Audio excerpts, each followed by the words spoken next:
चलिए आज एक ऐसे सफर की कहानी सुनते हैं, एक ऐसी ट्रेन की कहानी जो शायद आज भी चल रही है। सोचिए जरा इस सवाल के बारे में, क्या हो अगर घर लौटने वाली आखिरी ट्रेन घर की तरफ ना जाकर किसी और ही मंजिल पर ले जाए।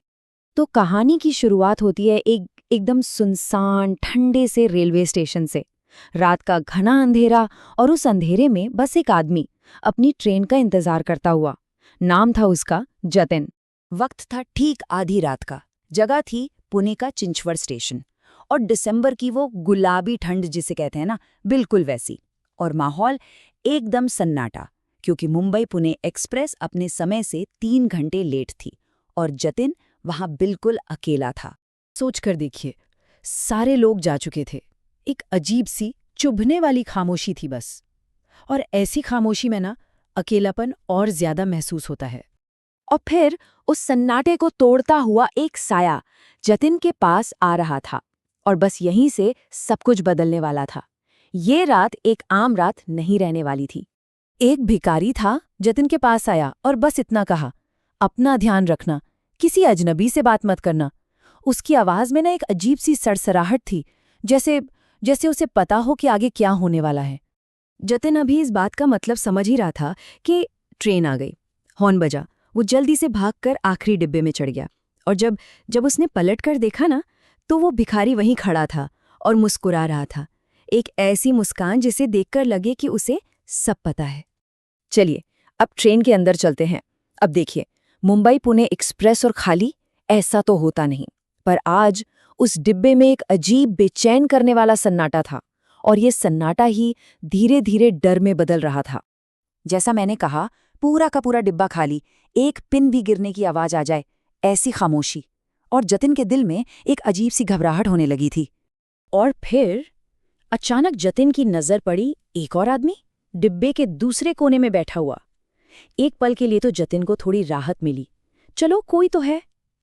पर वो आदमी बस चुपचाप बैठा था, एक टक जतिन को ही घूर रहा था, बिल्कुल खाली आंखों से। और बस यहीं से असली कहानी शुरू होती है। यहां से इस सफर का वो भयानक सच सामने आने वाला था, जिसके बारे में किसी ने सोचा भी नहीं होगा। ट्रेन चलती जा रही थी, चलती जा रही थी, अंधेरे में। कोई स्टेशन नहीं आ रहा था, लोनावला, करजत, कुछ नहीं। वक्त जैसे रुक सा गया था। अब जतिन को समझ आ गया था कि कुछ तो बहुत गलत है, ये कोई आम ट्रेन नहीं है। और तभी अचानक उस आदमी का चेहरा बदल गया। एक एक कुचला हुआ सिर, आंखें गायब और बहता हुआ खून, ताजा खून। जतिन की तो सांस ही रुक गई। वो कुछ बोलता उससे पहले ही उस चेहरे से आवाज आई, एक ऐसी आवाज जो इस दुनिया की नहीं लग रही थी। तुमसे किसने कहा कि मैं जिंदा हूं? बस ये सुनते ही जतिन का सारा डर सच बन चुका था। फिर उस रूह ने बताया कि हुआ क्या था। करीब 20 साल पहले इसी ट्रेन से कुछ शराबियों ने उसे धक्का दे दिया था। उसका सिर एक खंबे से टकराया और वो सीधा पटरियों पर जा गिरा। और इससे पहले कि कोई कुछ समझ पाता, एक दूसरी ट्रेन उसके ऊपर से गुजर गई। तब से वो यहीं है, इसी ट्रेन में, अपने कातिलों को ढूंढ रहा है। तो अब जतिन सिर्फ एक शिकार नहीं था, अब उसके सामने एक फैसला था। एक ऐसा फैसला जो उसकी जिंदगी या उसकी मौत तय करने वाला था। देखे, उस रूह ने समझाया कि ये ट्रेन उस रात से अब तक चल रही है, रुकी ही नहीं है। ये एक नए मुसाफिर को चुनती है और उस मुसाफिर की किस्मत में भी वही भयानक अंजाम लिख दिया जाता है। ये सिलसिला तब तक चलता है जब तक कोई उस भटकती हुई आत्मा को आजाद ना कर दे, उसकी जगह लेकर। तो जतिन के पास 2 रास्ते थे, बहुत साफ। रास्ता 1, इस भूत की जगह ले लो, उसे मुक्ति दो और खुद इस कभी न खत्म होने वाले सफर में फंस जाओ, हमेशा के लिए। या रास्ता 2, इनकार कर दो और इस भूत के साथ इस ट्रेन में एक और साथी बनकर रह जाओ। दोनों ही सूरतों में अंजाम तो खौफनाक ही था। और जतिन ने अपना फैसला ले लिया। एक ऐसा फैसला जिसके बाद ये कहानी एक आखिरी और सबसे भयानक मोड़ लेने वाली थी।